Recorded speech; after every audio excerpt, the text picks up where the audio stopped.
Pas mal de news intéressantes ces derniers temps. Donc, on commence avec du Fireforge. Fireforge donc a annoncé une boîte de commandement. Alors, qu'est-ce qu'il y a dans cette boîte de commandement? On va le voir ensemble. Voilà donc les figurines de quoi faire des samouraïs, enfin plutôt des généraux samouraïs à pied et à cheval. En position, vous savez, hein, lorsqu'ils sont dans leur camp de commandement. Là, vous avez une série aussi. Alors, je vais peut-être zoomer. Voilà, une série de d'Ashigaru avec ici des munitions, des flèches, le tambour et les bannières et deux types de bannières différents. Là, vous avez comment seront organisées les grappes. Les grappes de samouraï à pied. Ça, c'est des grappes qu'on pouvait déjà avoir dans la boîte de samouraï à cheval.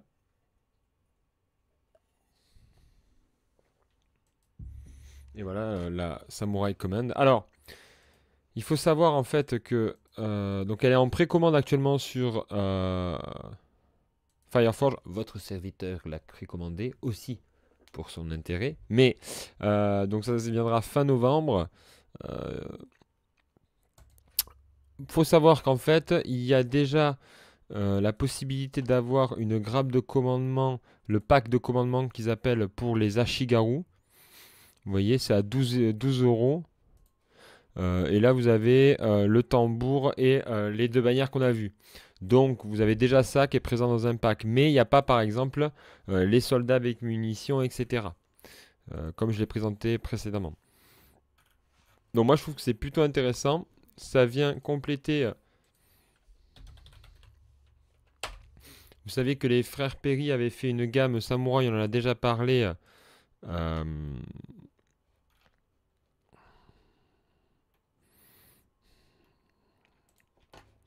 Et ça permet de alors, si vous voulez un personnage en particulier, moi je veux Takeda Shingen, donc je commanderai celui-là. Mais là, vous pouvez très bien faire un Daimo, un autre Daimo, ça passe très bien, hein.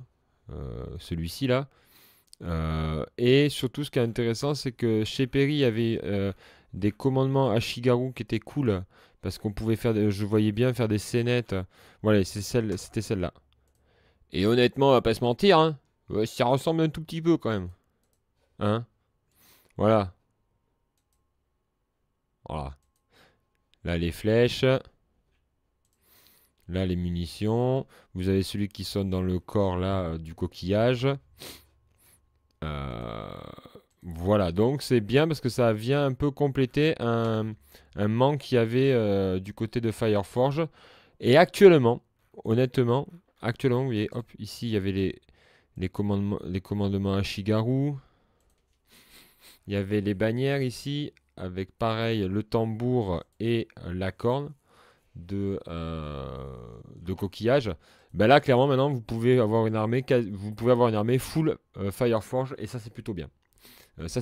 Même si on sait que en termes de taille, faut savoir que c'est compatible. C'est quand même assez intéressant. Donc, je voulais parler de ça. Chez les Perry, j'ai pas vu de nouveautés particulières. Peut-être que vous pourrez me reprendre, mais j'ai pas reçu de mail, etc. Donc, je pense qu'il n'y a pas vraiment de nouveautés du côté de chez Perry. Donc, on va passer.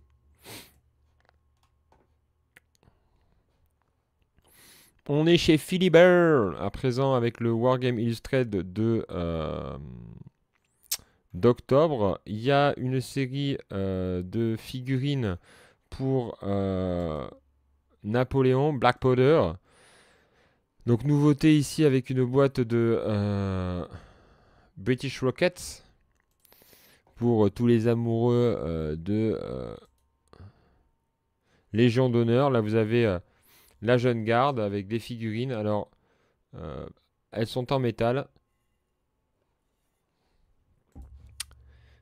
Donc vous avez chez Philibert de l'artillerie espagnole, De l'infanterie russe 1940 ici, avec des tranchées et barricades. Très très belle peinture. On reviendra sur les tranchées et barricades après. Euh, mais ça fait partie des nouveautés. Et là encore, des figurines Napo. Alors, figurines en 15, je crois qu'il n'y avait pas vraiment. Il y avait des nouveautés, mais on les avait déjà vues avec les Archigarou. Et vous avez vu, c'est en rupture de stock. Alors j'ai envie de dire merci qui, parce que j'en avais parlé la dernière fois. Ça a été vendu. Voilà, Philibert, sachez que. Hein, et si voilà, je voulais chercher un truc qui est en rupture aussi. C'est la bataille des. Alors, c'est Napoleonic Spring Campaign, Black Powder édition d'hiver. Donc ils ont sorti, on en avait parlé on avait découvert ça l'année dernière, que que Philibert s'était mis à avoir certains suppléments et certains ouvrages de chez Elion Miniature, Elion Wargame. Et donc là, c'est un guide pour la guerre carliste. Là, c'est. Alors, moi, je voulais celui-là, mais il n'y est plus. Il n'y est plus, Leipzig, putain! Donc, il est parti. J'ai attendu 2 jours. Il était déjà parti. Non, j'ai attendu. Je l'ai vu il y a. Le mercredi dernier, je crois. Il est déjà parti. Donc, j'ai en rupture de stock. Ce produit n'est plus en stock. J'ai déjà mis la petite alerte. Donc, j'espère que. Il va revenir, sinon je serai obligé de le commander. Parce que j'aimerais bien savoir, ça fait un petit moment que j'ai envie d'avoir cet ouvrage. Donc voilà, on va regarder s'il y en a d'autres de Hélion. Ouais, il y en a d'autres, hein, vous voyez, H d'Alexandre, etc. Donc il y en a pas mal. Alors c'est que le côté wargame, mais faut acheter du Hélion, comme ça ils vont savoir qu'on est intéressé et ça en fera qu'on en aura plus. Voilà. En sachant que je suis pas partenaire avec Philibert, donc c'est juste. Voilà. Ensuite, les nouveautés de chez Warlord.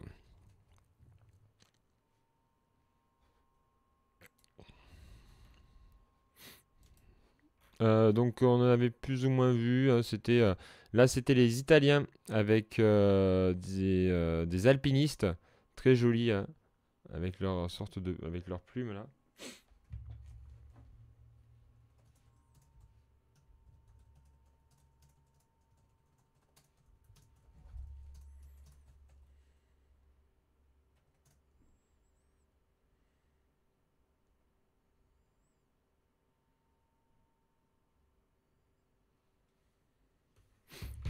Hop, des pinceaux, ok. Donc des trucs très, très sympas chez Warlord. On va y revenir chez Warlord parce qu'il y a un produit, je sais pas si vous aviez vu, mais qui est c'est Vanguard. Alors, ils ont annoncé donc un Kickstarter, Vanguard Normandie, un aperçu d'un nouveau jeu de société. Ok, c'est bien Warlord qui fait ça.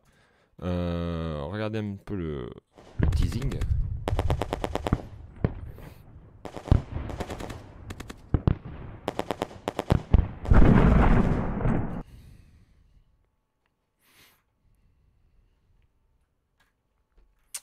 Bientôt disponible sur Kickstarter, mais je l'ai pas vu. Hop. Prévenir du lancement. Voilà. Donc je sais pas puisque c'était annoncé le 01-10 2024. Bon, peut-être ça a pris du retard. Donc c'est un jeu de plateau en fait, hein, avec, vous voyez, il y a des figurines aussi, hein. Euh, Hop. La constitution des armées. J'ai du mal à voir comment ça fonctionne. J'ai essayé un petit peu de chercher. Vous voyez, je suis tombé sur ceci sur The Miniature Page.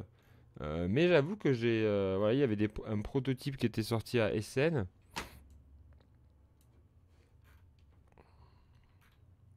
Là, on était en juin. Donc voilà. Pas d'autres news, ça devait être là. Donc si certains savent où ça en est, bientôt sur Kickstarter, la liste de diffusion sera lancée un tas de cadeaux et d'exclusivités.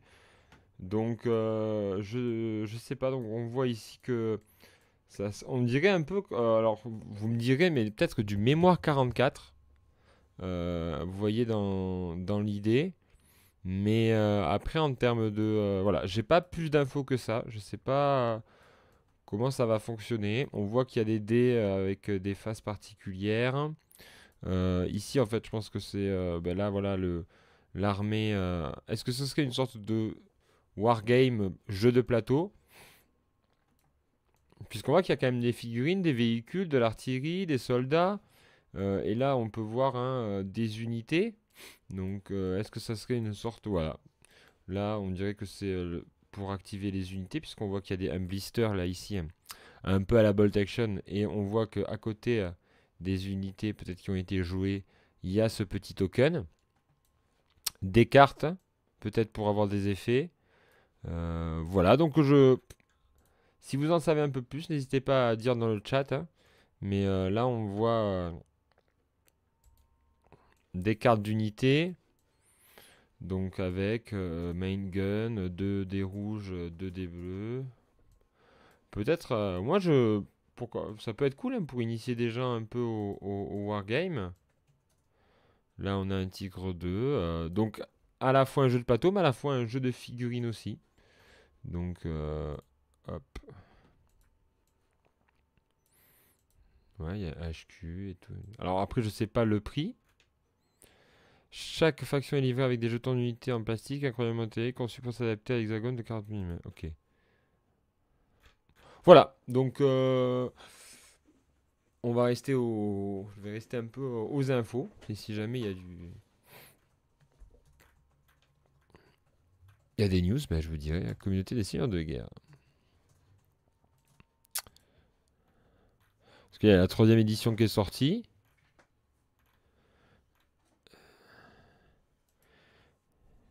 Et le 10 octobre. Approvisionnement de l'acquisition, constituez vos forces dans Venue en garde. Voilà, voilà, donc ils vous expliquent un petit peu. Je mettrai ça en lien dans la description si ça vous intéresse.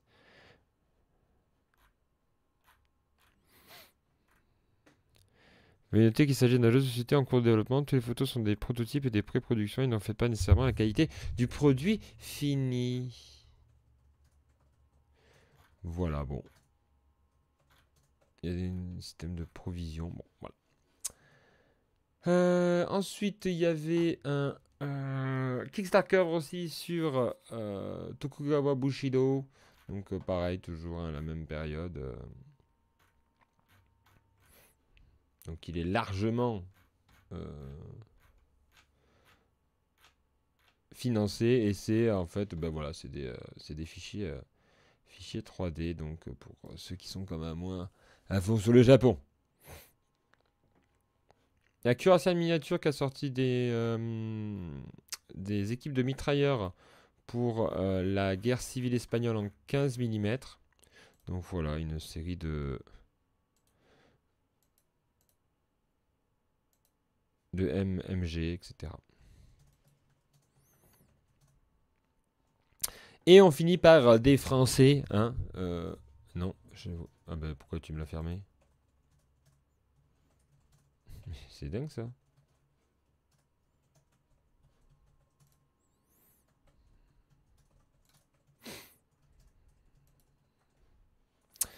Donc, ce Kickstarter Revolt in the Desert, j'ai cru qu'il allait encore me le fermer.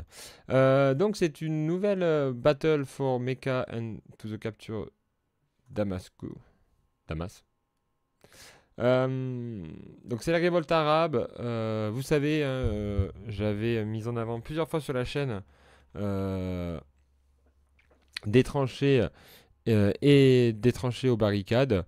Ils étaient encore, je crois, présents à Saumur.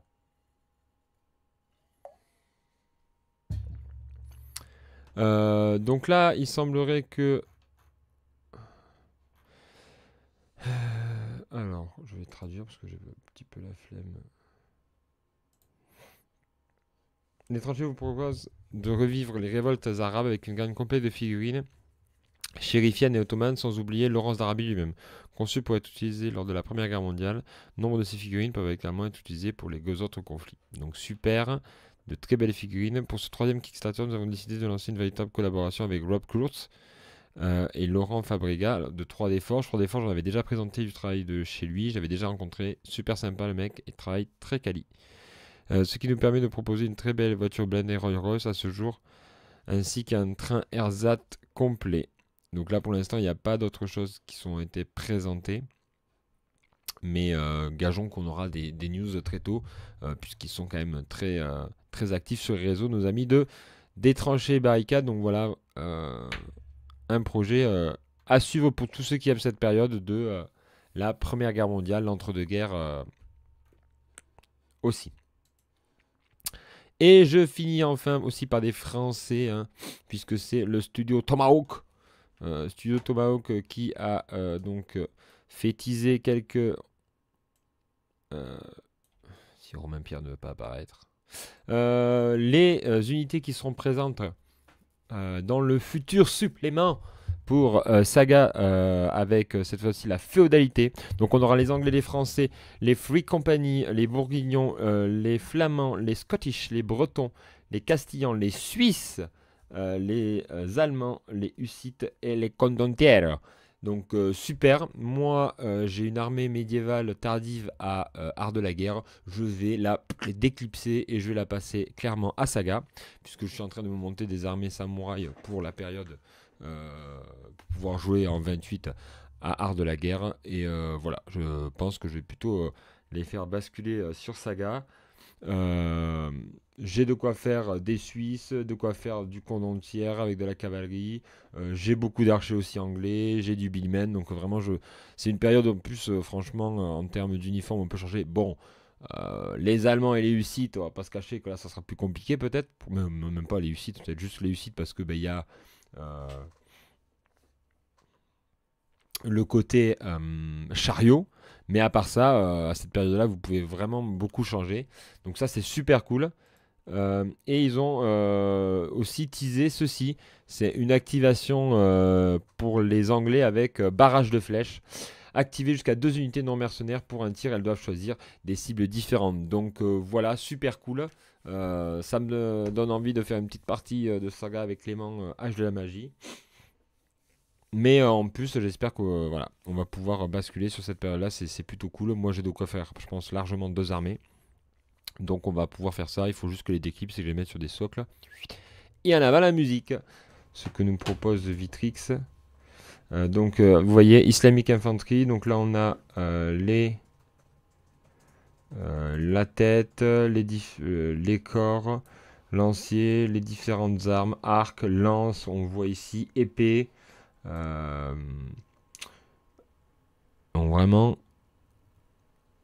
pas mal de possibilités qui vont nous être offertes dans cette boîte encore de chez Victrix, qui vraiment devient un incontournable du 28 mm historique. J'avais oublié d'évoquer les 2 nouveaux magazines septembre-octobre, et celui de Guerre Histoire c'était de novembre, donc c'est ceux qui viennent de sortir. Le Vaevictis qui se centre sur la guerre d'indépendance américaine, avec un article sur la bataille de Compans en 1781. Une série, comme d'habitude, vous connaissez le magazine sur les wargames. Il y a la suite d'un article sur la Première Guerre mondiale, hein, sur quel wargame utilisé pour la Première Guerre mondiale. Encore une série d'articles saison 2 sur les étudiants s'invitent au combat. Moi j'ai bien apprécié donc l'article sur donc évidemment celui sur la guerre d'indépendance américaine. Il y a tout un article qui est focus sur Team Yankee qui développe l'armée finlandaise et norvégienne de Marc Dodino. Ensuite, un peu comme il y avait eu pour la guerre civile, guerre civile anglaise, il y a une proposition de scénario sur Atine, Arsouf. Donc la présentation ensuite de Hail Caesar Epic Battle. Et là du Bolt Action Stalingrad. Donc pas mal de choses. Et il y a un tuto peinture, il me semble. Ça me faisait longtemps que j'avais pas vu ça. C'est un tuto peinture sur Hail Caesar. Voilà, qui vous est proposé de Bruno Alanco. Voilà. Et il y a donc ça ici, c'est pour pouvoir jouer, ça c'est bien aussi, je trouve, de mettre en lien la révolution se joue au sud, en lien des scénarios avec ce qui vous est proposé en dossier, on va dire. Intéressant, le guerre-histoire, puisqu'on part sur de la haute antiquité, avec les Assyriens, premier empire militaire, très intéressant, avec tout un focus fait sur les chariots, sur les sièges, donc pas mal du tout. Là, je vous avoue que j'ai un petit peu moins lu, il y a toujours de très très belles infographies. Benoît Billan et son analyse du conflit en Ukraine légèrement pro-russe. Les compagnons d'ordonnance, pas mal du tout. Ça j'ai lu, et après voilà, le reste j'ai pas vu. Il y a une bataille, je crois, de 1870, c'est Bourbaki,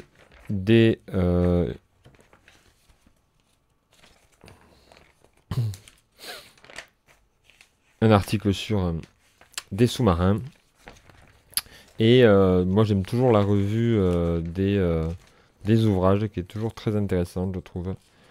Pour voir un peu ce qui est sorti du côté universitaire. Et il y a quelques livres qui m'intéressent. J'ai toujours une lecture particulièrement attentive de cette partie-là. Voilà, hein, encore une fois, hein, en termes de publication, je trouve qu'on est quand même bien servi pour les amateurs d'histoire. Et n'hésitez pas à liker, à partager. Et moi, je vous dis à très vite sur la taverne. Allez, ciao!